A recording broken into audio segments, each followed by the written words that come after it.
Ezequiel, capítulo 41. Depois esse homem me fez entrar no templo, cujas pilastras mediu. Tinham 6 côvados de largura de um lado e 6 côvados de largura do outro lado, largura da tenda.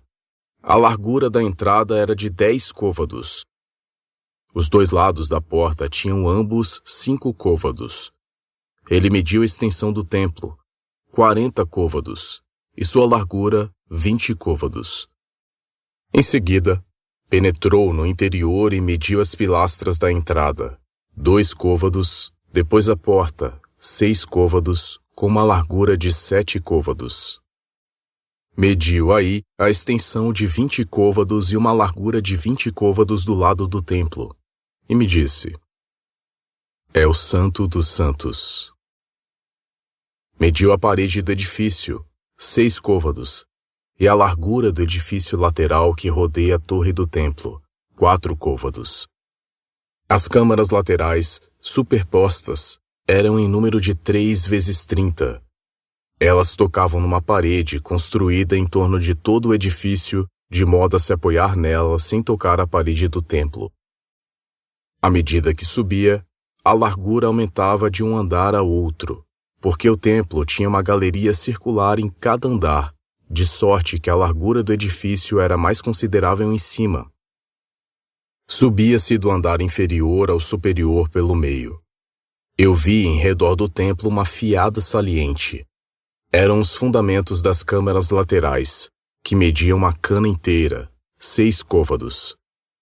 A espessura da parede exterior do edifício lateral era de 5 côvados. A esta se juntava o alicerce do edifício lateral do templo. O espaço não construído até as câmaras laterais era de 20 côvados, em toda a volta do templo.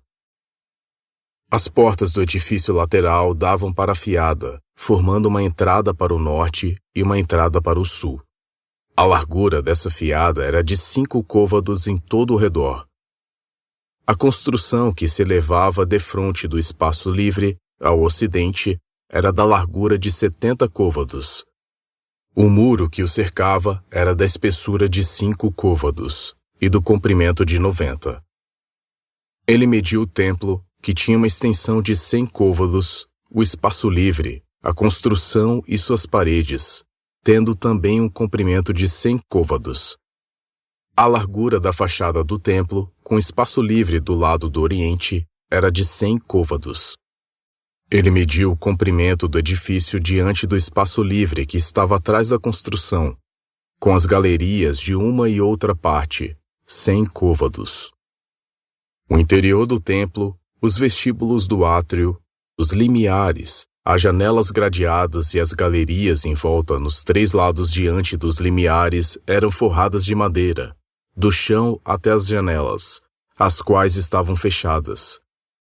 Acima da porta, no interior e no exterior do templo, e por toda a parede em redor, por dentro e por fora, tudo estava coberto de figuras. Querubins e palmas, uma palma entre 2 querubins. Os querubins tinham 2 faces, uma figura humana de um lado, voltada para uma das palmeiras, e uma face de leão voltada para outra palmeira, do outro lado, esculpidas em relevo em toda a volta do templo.